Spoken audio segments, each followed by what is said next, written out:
পোলা চাউল নেওয়া লাগবে এক বস্তা, আচ্ছা। আর সরষের তেল নেওয়া লাগবে এক বস্তা, 1 কার্টুন, হ্যাঁ আর মশলা নেওয়া লাগবে 10,000 টাকা তেল রাখলে হ্যাঁ আরো 10,000 টাকা অন্য মাল রাখা লাগবে। এই তেল তো লোকা খুব সংকট। হ্যাঁ আমার প্রয়োজন হয়েছে টাকা, মনে হয় যে দিল্লি লোকা 20 কার্টুন, হ্যাঁ। মাত্র দিছে 2 কার্টুন। কোম্পানি তেল দেয় না কেরে? আর উৎপাদন নাই, এর উৎপাদন নাই, দাম বাড়াইলে পরে আইব। দাম বাড়ানোর জন্যই তো মনে হয় যে পাইতারাটা করতেছে না, হয়তো আবার তেলের অভাব আছে নাকি, এই, মনে হয় যে বন্দরে জাহাজ তৈরি দিছে। জাহাজ আটকা তৈরি আছে, মাল আনলোড করে না। তো আমরা ঘোষণা দেখছি 72 ঘন্টা নির্দেশ দিচ্ছে জাহাজ থেকে, ওই জাহাজ তৈরি দিছে সাগরও, এগুলা খালাস করার জন্য। ওইখানে তেল চাল ডাল জিনিস সব বড় বড় কোম্পানি তৈছে। এরপর আর কথা শুনে না, আশা করি এখন শুনবে।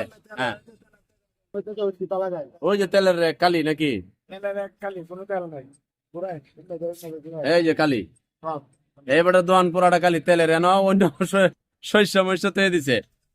তো সারা বাংলাদেশের অবস্থাটা এরকম দাঁড়াইছে।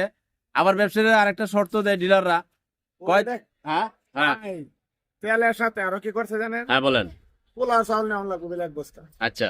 আর সরষের তেল নেওয়া লাগবে এক বস্তা, 1 কার্টুন, হ্যাঁ আর মশলা নেওয়া লাগবে। হ্যাঁ তেল দেয় 2 কার্টুন, তেলের দাম হইলো কেমনে? হ্যাঁ বলেন। এই মনে করছেন পুষ্টি পুষ্টি আরো কাহিনী পুষ্টিও কাহিনী করেন। আচ্ছা 200 টাকার তেল, হ্যাঁ 10,000 টাকার আবার যাবার যাবো, এটা আলাদা বইতে হবে না। সত্যি হইতে পারে পুষ্টি আচ্ছা, এই হলো বুঝছেন ঘটনা। এখন এই যে আরেকজন ব্যবসায়ী নাই শুনছে, পুষ্টি ব্যবস্থা একই সিস্টেম। হ্যাঁ তেলের সাথে 10,000 টাকা তেল রাখলে হ্যাঁ আরো 10,000 টাকা অন্য মাল রাখা লাগবে। নাইলে দিত না তেল, না, নাহলে দিবে না। এটা অসুবিধা হন আপনারা।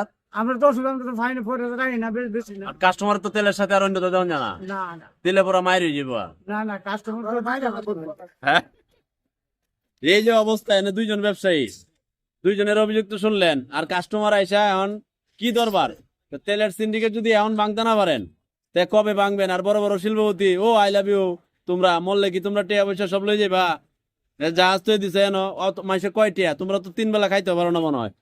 কোলেস্টেরলের সমস্যা, কিডনির সমস্যা, পার্সের সমস্যা, তোমাদের আসলে মস্তিষ্কের সমস্যা। এটা জনগণের খেদমত করো, সারা পৃথিবীতে খেদমত করে রমজান মাসে, আর তোমরা আরো পুংদামি করো।